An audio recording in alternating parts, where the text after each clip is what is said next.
Hi అండి, అందరికీ నమస్కారం. మనం ఇప్పుడు దాకా ద ఫౌంటైన్ హెడ్ స్టోరీ మొత్తం విన్నాము. ఈ ఫౌంటైన్ హెడ్ స్టోరీ గురించి కొన్ని క్యూరియాసిటీ పుట్టించే ఒక ఫ్యాక్ట్స్ తెలుసుకుందాం. ముందుగా ఐన్ రాండ్ ఈ ఫౌంటైన్ హెడ్ స్టోరీని మనందరి కోసం రాయలేదు. తను తన కోసమే రాసి పెట్టుకుంది. తన కోసమే రాసి పెట్టుకొని కొన్ని క్యారెక్టర్స్, ప్లాట్లు అన్నీ డిస్క్రైబ్ చేసింది. She wrote not for any out side reader but for her self, for the clarity of her own understanding. తనని అర్థం చేసుకోవడానికి ఈ పుస్తకాన్ని అంటే ఈ ఒక స్టోరీని క్రియేట్ చేసింది. అప్పుడు తను రాసిన ఒక స్టోరీని ఫస్ట్ దానికి ఏం పేరు పెట్టిందంటే టైటిల్ ద ఫౌంటైన్ హెడ్ అని పెట్టలేదు. ఫస్ట్ పేరు ఈ నావెల్కి ఉండింది సెకండ్ హ్యాండ్ లైవ్స్ అని ఫస్ట్ పేరు పెట్టిండే ఈ స్టోరీకి. ఆ తర్వాత దీన్ని మ్యానుస్క్రిప్ట్కి ఇచ్చినప్పుడు అంటే పబ్లిషర్కి దీన్ని ప్రింట్ చేయాలి కదా, అప్పుడు ఇచ్చినప్పుడు దాన్ని అంతా చదివిన వాళ్ళు దీన్ని ఎందుకు సెకండ్ హ్యాండ్ లైవ్స్ అని పిలుస్తారు, ఇది ద ఫౌంటైన్ హెడ్ అని పిలుస్తేనే బాగుంటుంది. ఎందుకంటే ఈ పుస్తకం చెప్తున్నది ఒక హీరో గురించి, అంటే హోవర్డ్ రోర్క్ లాంటి ఒక హీరో గురించి చెప్తుంది. The final title chosen after the manuscript was completed changes the emphasize like the book. It gives primacy not to the villains but to the creative hero, the man who uses his mind first handedly and becomes there by the fountain head all of achievement. ఒక మనిషి ఒక objectivism పెట్టుకున్నవాడు తనంటగా తన బతికే ఒక మనిషి గురించి గొప్పగా చెబుతున్న ఒక పుస్తకం సెకండ్ హ్యాండ్ లైవ్స్ ఎలా అవుతుంది, అది వద్దు, ద ఫౌంటైన్ హెడ్ బాగుంటుంది అని అప్పుడు ఆ పేరుని చేంజ్ చేశారు. ఐన్ రాండ్ డిసెంబర్ 26, 1935 నుంచి అక్కడి నుంచి స్టార్ట్ చేసింది. ఒక స్టోరీ రాయాలి, ఆ స్టోరీ చాలా బాగుండాలి, ఎలాంటి క్యారెక్టర్లు క్రియేట్ చేయాలి అని మొత్తం దాని గురించి చాలా ఆలోచించింది. ఫస్ట్ పేజ్ రాసినప్పటికీ జూన్ 26, 1938 అయింది. అప్పుడు first page the fountain head story రాసింది ఐన్ రాండ్. ఆ తర్వాత హోవర్డ్ రోర్క్, మరి పీటర్ కీటింగ్, గైల్ వైనాండ్ క్యారెక్టర్లు తయారు చేసింది. హోవర్డ్ రోర్క్ గురించి మనం అప్పుడే తెలుసుకున్నాం. ఈ story the fountain head story మొత్తం హీరో అంటే కథానాయకుడు Howard Roark, the noble soul par excellence. ఆయన ఎలాంటి వాడంటే నోబల్ సోల్, ఆదర్శవాది అయిన ఒక మనిషి. The man as man should be. Man ఒక మనిషి ఎలా ఉండాలో అలా ఉంటాడు. ఏ నాటకాలు కానీ ఏ ఒక ప్రిటెండ్ కానీ ఆయన దగ్గర లేదు. The self sufficient person, self confident. Main మనకి ఎంతో డబ్బున్నా కూడా, మనకి ఎంతో అన్ని ఫెసిలిటీలు ఉన్నా కానీ మనము సెల్ఫ్ కంటెంట్గా ఉండము, మనము అన్సాటిస్ఫాక్షన్గా ఉంటాం. కానీ ఇక్కడ Howard Roark the self sufficient person and self confident person and the end of ends the reason unto himself, the joy of living personified above all the man who lives for himself. తన కోసం తను బతికే ఒక మనిషి as living for one self should be understood and who true aims completely a man who is what he should be. ఒక మనిషి తన కోసం తన ఎలా బ్రతుకుతాడో అలా బ్రతికే మనిషిగా హోవర్డ్ రోర్క్, అలా హోవర్డ్ రోర్క్ని చిత్రించింది ఐన్ రాండ్. ఆ తర్వాత హోవర్డ్ రోర్క్కి వ్యతిరేకంగా మరొక క్యారెక్టర్ కావాలి కదా, దానికోసం పీటర్ కీటింగ్ అనే క్యారెక్టర్ని డిజైన్ చేసింది.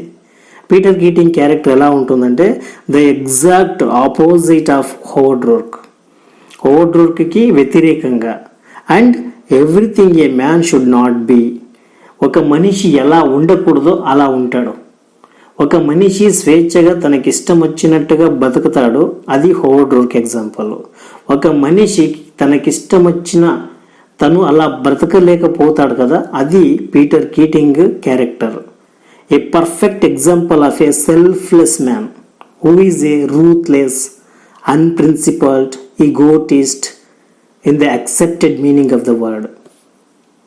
అంటే Peter Keating selfless man, ruthless person, unprincipled, ఆయనకు ఒక ప్రిన్సిపల్ అనేది లేదు. కానీ హోవర్డ్ రోర్కు ఒక ప్రిన్సిపల్ ఉంది. Egotist in the accepted meaning of the word, a tremendous vanity and greed. ఈయన ఎలా అంటే వ్యానిటీ అండ్ గ్రీడ్, చాలా కావాలి, నాకే కావాలి, నాకుంటేనే బాగా. తనకి ఎంత ఆస్తి ఉన్నా, ఎంత మంచి ఇల్లున్నా, బంగ్లా ఉన్నా, డబ్బున్నా దాన్ని ఏది కూడా ఎంజాయ్ చేయడు. దాన్ని ఇంకా కావాలని so very greedy person Peter Keating. అలా అంటాడు. That greed which lead him to sacrifice all for the sake of a brilliant career, a mob man at heart of the mob and for the mob. His triumph is his disaster. ఆయన విజయాలే ఆయనకి ఒక disaster అవుతాయి. అవే ఆయన ఓడిపోవడానికి కారణాలు అవుతాయి. Left as an entity, అన్నీ వదులుకుంటాడు. Bitter wreck is second hand person, is second hand life. Second hand life అనే ఒక పదానికి ఎగ్జాంపుల్, బెస్ట్ ఎగ్జాంపుల్ అంటే అది Peter Keating. Takes the form of sacrificing all for the sake of victory which has no meaning and gives him no satisfaction. వాడికి ఏది ఉన్నా కూడా లైఫ్లో సాటిస్ఫాక్షన్ అనేది లేదు. ఈ పీటర్ కీటింగ్ క్యారెక్టర్ని ఎందుకు చిత్రించిందంటే 90% of people, it means majority of people ఇలాగే బతుకుతారు, అలా ఉండకూడదు, హోవర్డ్ రోర్క్లా ఉండాలా అని తను చెప్తుంది. హోవర్డ్ రోర్క్లా ఉండేది ఎంతమంది? 10% ఉంటారు. 90% ఎలా మంది పీటర్ కీటింగ్లోనే ఉంటారు. మన సమాజంలో ఏమైందంటే పీటర్ కీటింగ్లోనే ముసుగేసుకొని ఒక నాటకాలు ఆడుకొని బ్రతికే జనమే ఎక్కువగా ఉంది. కానీ హోవర్డ్ రోర్కులా ఒక హానెస్ట్గా ఒక తనకి ఉన్న ఒక ప్రిన్సిపల్తో బతికే మనుషులు తక్కువ అని చెప్పచ్చు. Because his means become his end. He shows that a selfless man cannot be ethical. Selfless man cannot be ethical. ఎప్పటికైనా సెల్ఫ్లెస్ మ్యాన్ ఎథికల్గా ఉండడు. He has no self and therefore cannot have any ethics. A man who never could be man as he could be and does not know it. So దానికోసమే ఒకటి ఎథికల్గా ఉండాలంటే ముందుగా హానెస్ట్గా ఉండాలి. Honest is ethical. ఇక్కడ Peter Keating ఆనెస్ట్గాను లేడు, ఎథికల్గాను ఉంటాడు. సో హోవర్డ్ రోర్కు పీటర్ కీటింగ్ క్యారెక్టర్. తర్వాత a great publisher mister Gail Wynand. Gail Wynand లాంటి మనుషులు మన చుట్టూ ఉన్నారు, కానీ వాళ్ళ సంఖ్య అధికంగా కాదు. ఎ man who rules the mob only as long as he says what the mob wants him to say. What happens when he tries to say what he wants? A man who could have been. అంటే ఒక మన పాలిటిక్స్లో ఉండే పొలిటీషియన్స్కి వైనాండ్ని మనం compare చేయొచ్చు. ఎందుకంటే ఒక సిగ్గు సెరువు ఏది ఉండలేని ఒక వ్యక్తిలో అంటే పొలిటీషియన్స్ అని మనము కామన్గా చెప్పచ్చు. ఏ ఒక ఫ్రాడ్ అయినా వస్తే పొలిటీషియన్స్ పేరు ముందుగా ఉంటుంది. They are most corrupted people అని మనము వాళ్ళని అంటుంటాము. అలా గెయిల్ వైనాండ్ ఇక్కడ ఎవరు ఏమనుకున్నా కూడా తనకి నచ్చినట్టుగానే తను ఉంటాడు. తనకి ఆపోజిట్గా ఎవరైనా వస్తే వాళ్ళని లేపేస్తాడు, అలాంటి క్యారెక్టర్. సో ఇది గెయిల్ వైనాండ్ క్యారెక్టర్. ఆ తర్వాత ఇంకా ఇంట్రెస్టింగ్ క్యారెక్టర్ అంటే డొమినిక్ ఫ్రాంకన్. డొమినిక్ ఫ్రాంకన్ గురించి మనం తెలుసుకున్నాం. అలాంటి అమ్మాయిలు చాలా అరుదు. ఎందుకంటే అలాగా లైఫ్ని లీడ్ చేసేవాళ్ళు, అలా జీవించేవాళ్ళు, అలా ఆలోచించేవాళ్ళు చాలా చాలా అరుదని చెప్పొచ్చు. డొమినిక్ ఫ్రాంకన్ అంటే the women for a man like Howard Roark. ఇప్పుడు హోవర్డ్ రోర్క్ ఎలా ఆలోచిస్తాడో యాజ్ ఇట్ ఈజ్ సేమ్ అలాగే ఆలోచిస్తుంది డొమినిక్ ఫ్రాంకన్. ఇక్కడ ఏమంటే ఆయన మేలు, ఈమె ఫీమేల్ అని చెప్పొచ్చు. The perfect priestess Dominique Francon. ఆ తర్వాత చెప్పాలంటే ఎల్స్వర్త్ మాంగ్ టూహీ. ఇది చాలా నోటెడ్ పర్సన్, ఎకనామిస్ట్. అంటే ఈయన అందరికీ మంచోడు, అనంతయ్య ఉన్నట్టు. Noted economist, critic and liberal, noted anything and everything, great humanitarian. మనుషులంటే చాలా విలువ, మనుషుల మీద ప్రేమ, అందరిని క్షమించాలి, అందరూ బాగుండాలి అని కోరుకునేవాడు. కానీ తన మనసులో మాత్రం అందరి మీద తన పవర్ ఉండాలి, అందరూ నా మాటే వినాలి అనే ఒక గోముఖ వ్యాఘ్రుడు. ఎవరు? Ellsworth Toohey. Man of integrity, glorifies all forms of collectivism because he knows that only under such forms will he has the best representative of the mass, attain prominence and distinction. Impossible to him on his own merits which do not exist. The ideal crusher par excellence, born organic enemy of all things heroic. As a positive genius for the commonplace, worst of all possible rats. A man who never could be and knows it. ఇది ఎల్స్వర్త్ టూహీ character. అందరూ బాగుండాలి, మనుషుల్ని చూడాలి, మనుషుల కోసమే పని చేయాలి, మనం ఏ పని చేసినా కూడా వాళ్ళందరికీ బాగుండాలి అనే ఒక కాన్సెప్ట్ బతికే వ్యక్తి ఈయన. ఇప్పుడు ఈ హోవర్డ్ డూర్క్కి మరి ఎల్స్వర్త్ టూహీకి ఒక సిమిలారిటీ ఉంది, సామ్యత. అంటే మారల్ ఎథిక్స్ అండ్ మారల్ కింద మనము ఆలోచిస్తే హోవర్డ్ డూర్క్ మరి Ellsworth Toohey their path seems to be similar. The two moral extremes in this cast are obviously Rourke and Toohey. Here his Miss Rand creating the character of Rourke. ఇక్కడ ఆ Roark అనే క్యారెక్టర్ని Ayn Rand ఫిబ్రవరి 9, 1936లో create చేసింది. Observe or concern both for the physical detail which will make him real and for the spirit which will make him Roark. ఆ రోర్క్కి వ్యతిరేకంగానే ఇంకా their both ways are same but their thinking. అంటే ఇక్కడ టూహీ జనాల కోసమే బతుకుతాడు, కానీ హోవర్డ్ డూర్క్ తన కోసం బతుకుతాడు. ఇద్దరూ బతికేది ఆ బ్రతికే ఒక తీరు సేమ్ అనిపించినా కూడా వాళ్ళ ఆబ్జెక్ట్ మాత్రం చేంజ్ అయింది. వాళ్ళ ఆబ్జెక్టివ్ టోటలీ చేంజ్ అని చెప్పొచ్చు. ఇలా ఈ క్యారెక్టర్ని డిజైన్ చేసింది ఐన్ రాండ్. ఇది ఐన్ రాండ్ క్రియేట్ చేసిన ఒక క్యారెక్టర్ ద ఫౌంటైన్ హెడ్ స్టోరీలో.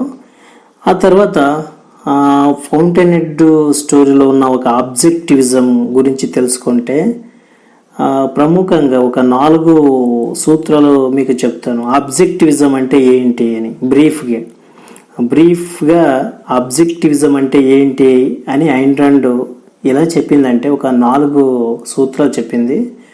The first one is metaphysics అని చెప్తాము, అంటే ఆబ్జెక్టివ్ రియాలిటీ అని. ఆబ్జెక్టివ్ రియాలిటీ అంటే మనము ఎందుకు ఏదైనా చేస్తాము, ది రియాలిటీ, మనం ఎవరు అది మనం తెలుసుకోవాలి ఫస్ట్. అంటే మన మీద మనం నమ్మకం పెట్టుకోవాలి. మనం ఎందుకు పుట్టాం, ఏది చేస్తాం, మనం ఏమి చెయ్యాలి. అంటే బేసికల్గా మనము వేరే వాళ్ళ మీద ఆధారపడి ఉండేది, లేకుంటే వేరే వాళ్ళని కంపేర్ చేసుకునేది, వేరే వాళ్ళని ఫాలో చేసేది చేస్తుంటాం యూజువలీ. అలా చేయకుండా ఆబ్జెక్టివ్ రియాలిటీ, మన ఉద్దేశం ఏంటి, మనం రియల్గా మనం బాగా తెలుసుకోవాలి. నేనేంటి, నేను ఎందుకున్నాను, నా పని ఏంటి, దాన్ని మనం అర్థం చేసుకోవాలి. అది బేసిక్ కాన్సెప్ట్ ఆబ్జెక్టివ్ రియాలిటీ అని చెప్తాం. ఆ తర్వాత రీజన్ అంటే ఎపిస్టోమలజీ అని. రీజన్, ఎందుకు మనం ఏదైనా ఒక పని చేస్తున్నామంటే ఎందుకు చేస్తాం, ఏదైనా చేయని ఎందుకు అని ప్రశ్న వేసుకోవాలి. ఊరికే గుడ్డిగా ఏది నమ్మకూడదు. ఎవరో ఏదో చెప్పారంటే దాన్ని నమ్మి ఆ పనికి పోకూడదు, దాన్ని ఫాలో కాకూడదు. ఎందుకు అని ప్రశ్న వేసుకోవాలి. ముందుగా ఫస్ట్ రియాలిటీగా చెకప్ చేసుకోవాలి, తర్వాత రీజన్ ఎందుకని ప్రశ్నలు వేసుకోవాలి. ఇది ఆబ్జెక్టివిజం కింద వస్తే రెండో వాక్యం. ఆ తర్వాత ఎథిక్స్ ఉండాలి, అంటే సెల్ఫ్ ఇంట్రెస్ట్ అని చెప్తాం. మనం ఏదైనా చేసే పనిలో ఎథిక్స్, మన సెల్ఫ్ ఇంట్రెస్ట్ ఎంత ఉంది. ఇప్పుడు ఎగ్జాంపుల్, మనం ఏదో ఒక ఉద్యోగం చేస్తున్నామంటే అది మన సొంత ఇంట్రెస్టా, లేకుంటే మన ఫ్యామిలీ ప్రెజరా, లేకుంటే మన ఫ్రెండ్స్ ఏదైనా మన గురించి కామెంట్ చేస్తారని, లేకుంటే మన సొసైటీ మమ్మల్ని చాలా కింద పరుస్తుందని మనము సెల్ఫ్ ఇంట్రెస్ట్గా లేకున్నట్ట ఏదో ఒక పని, ఏదో ఒక జాబ్ చేస్తుంటాం. అది మనకి ఇంట్రెస్ట్ ఉండదు, అయినా కొని చెయ్యాలరా బాబు అని చేస్తాం. అక్కడ ఏమంటుంది, body is present, mind is absent అని. అక్కడ పని చేసేది కూడా కరెక్ట్గా చేసేది, ఇక్కడ మనం నెమ్మదిగాను ఉండేది. ఇలా చేస్తాం. దానికి ఒక ఎథిక్స్ ఉండాలి, సెల్ఫ్ ఇంట్రెస్ట్. నువ్వు ఏదైనా చెయ్యి, నీకు అది ఇంట్రెస్ట్ ఉందా లేదా, నువ్వు దాన్ని అడుగు. ఇది ఉందంటే ఆ పని నువ్వు చేసుకో నీ సెల్ఫ్ ఇంట్రెస్ట్ మీద అని చెప్తుంది ఇక్కడ ఆయన రెండు. ఇది మూడో ఒక సూత్రం. ఆ తర్వాత పాలిటిక్స్ అంటే క్యాపిటలిజం అని చెప్పచ్చు.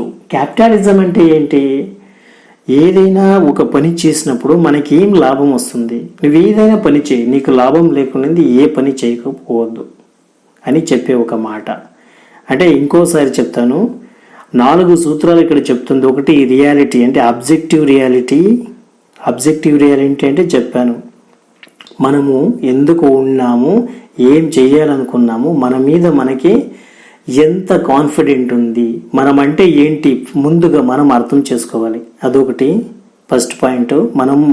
మనం సింపుల్గా తెలుసుకోవాలంటే ఇలా తెలుసుకోండి. ఆబ్జెక్టివ్ రియల్ అంటే నువ్వు అర్థం చేసుకో, నువ్వంటే ఏంటి నువ్వు అర్థం చేసుకో ఒకటి. నెక్స్ట్ రీజన్, ఏ పని అయినా ఎందుకు చేస్తావు దాన్ని అర్థం చేసుకో. నెక్స్ట్ సెల్ఫ్ ఇంట్రెస్ట్, ఆ పని చేసే దాంట్లో నీకు ఇంట్రెస్ట్ ఉందా లేదా అర్థం చేసుకో.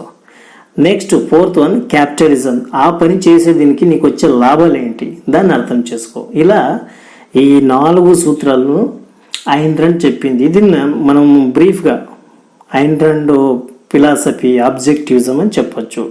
అంటే objective reality, reason, self interest, capitalism. అంటే రియాలిటీ అంటే నేను నమ్ము, రీజన్ అంటే ఎందుకు ఆ పని చేస్తావు, సెల్ఫ్ ఇంట్రెస్ట్ అంటే నీకు ఆ ఇంట్రెస్ట్ ఉందా లేదా, క్యాపిటలిజం నీకు లాభం వస్తుందా లేదా. ఈ 4ను మనము తల్లో పెట్టుకొని పని చేసుకుపోవాలి. ఇది ఫౌంటైన్ హెడ్లో ఐన్ రండ్ మనకి ఈ క్యారెక్టర్ ద్వారా చెప్తుంది. ఎల్స్వర్త్ 2కి, డొమినిక్ ఫ్రాంకన్, మరి హోవర్డ్ రోర్కు. ఈ క్యారెక్టర్, ఈ సూత్రాలు, ఈ ఒక ప్రిన్సిపల్స్, ఈ ఒక ఫిలాసఫీ మొత్తం హోవర్డ్ రోర్క్లో పెట్టింది ఆమె. కొన్ని ఆ డొమినిక్ ఫ్రాంకన్లో పెట్టింది. ఈ 2 క్యారెక్టర్లో ఈ ఫిలాసఫీ పెట్టింది. Objective reality, for example Howard Roark ఏం చేస్తాడు, తనకు నచ్చిన పని తను చేస్తుంటాడు. హోవర్డ్ రోర్క్కి సంపూర్ణంగా అర్థమైపోయాడు వాడేంటి, వాడి కెపాసిటీ, వాడి లెవెల్ ఏంటి, వాడి స్ట్రెంగ్త్ ఏంటి, వాడి వీక్నెస్ ఏంటి మొత్తం తెలుసుకున్నాడు. ఎవరు, Howard Roark. That is the first one, objective reality. Second reason, వాడు ఎందుకు బతుకుతున్నాడు. హోవర్డ్ రోర్క్ బ్రతికేది తన సంతోషాని కోసం. తను తింటాడా లేకుంటే అలాగే పనుకుంటాడా అది వేరే మ్యాటర్, కానీ తను ప్రతి సెకండ్ బ్రతుకుంటుండేది ఎవరి కోసం, తన కోసం, తన ఆనందం కోసం, తన సంతోషాని కోసం బ్రతుకుతాడు. That is the reason. Why did Howard Roark live, because for his happiness, అది చెప్పొచ్చు. తర్వాత సెల్ఫ్ ఇంట్రెస్ట్, హోవర్డ్ రోర్క్కి ఒక ఇంట్రెస్ట్ ఉంటుంది, సెల్ఫ్ ఇంట్రెస్ట్. ఇప్పుడు కట్టడాలు కట్టాలి, బ్లూ ప్రింట్ వేయాలి, డిజైన్ చేయాలి. తన ప్యాషన్ ఏంటంటే బిల్డింగ్లు, తను ఒక ఆర్కిటెక్ట్ కావాలి అని ఒక ఆశ, అది సెల్ఫ్ ఇంట్రెస్ట్. ఆ తర్వాత క్యాపిటలిజం, దానికి హోవర్డ్ రోర్క్ ఏ పని చేసినా కూడా వృధా చేయడు. తనకి ఏదైనా ఒక లాభం ఉంటే అది డబ్బు కావచ్చు, తను పేరు కోసం చేసేది, ఆత్మతృప్తి కోసం చేస్తాడు. అలాగే ప్రతి ఏ పని చేసినా కూడా ఒక తృప్తి ఉండాలి. ఆ ఒక 4 ఈ సూత్రాల్ని, ఈ యొక్క ప్రిన్సిపల్ని ఆబ్జెక్టివిజంలో పెట్టి హోవర్డ్ రోర్క్ మరి డొమినిక్ ఫ్రాంకన్ క్యారెక్టర్లో మనకి వినిపించింది, మనకి దాన్ని డిస్క్రైబ్ చేసింది ఐన్ రండ్. మళ్ళీ ఒకసారి చెప్తాను, ఈ ఐన్ రాండ్ ఆబ్జెక్టివిజం 4 సూత్రాలు అంటే 4 ప్రిన్సిపల్. ఒకటి ఆబ్జెక్టివ్ రియాలిటీ, రెండోది రీజన్, మూడోది సెల్ఫ్ ఇంట్రెస్ట్, నాలుగోది క్యాపిటలిజం. ఆబ్జెక్టివ్ రియాలిటీ అంటే నువ్వు అర్థం చేసుకో. రీజన్ ఎందుకు చేస్తావు, సెల్ఫ్ ఇంట్రెస్ట్ నీకు ఆ పని మీద ఇంట్రెస్ట్ ఉందా, క్యాపిటలిజం నీకు ఒక ఆనందం కానీ ఒక లాభం కానీ ఉందా ఆ పనిలో, దీన్ని అర్థం చేసుకోవాలి. ఇది ఐన్ రాండ్ ఫిలాసఫీ. ఈ స్టోరీ గురించి, ఈ ఒక ఫిలాసఫీ గురించి, ఇందులో ఉన్న క్యారెక్టర్ గురించి మీకు ఏ పార్ట్స్ అర్థం కాలేదో నాకు కింద కామెంట్లో కామెంట్ చేయండి. ఖచ్చితంగా మీ అన్ని ప్రశ్నలకి నేను జవాబులు ఇస్తాను. Thank you.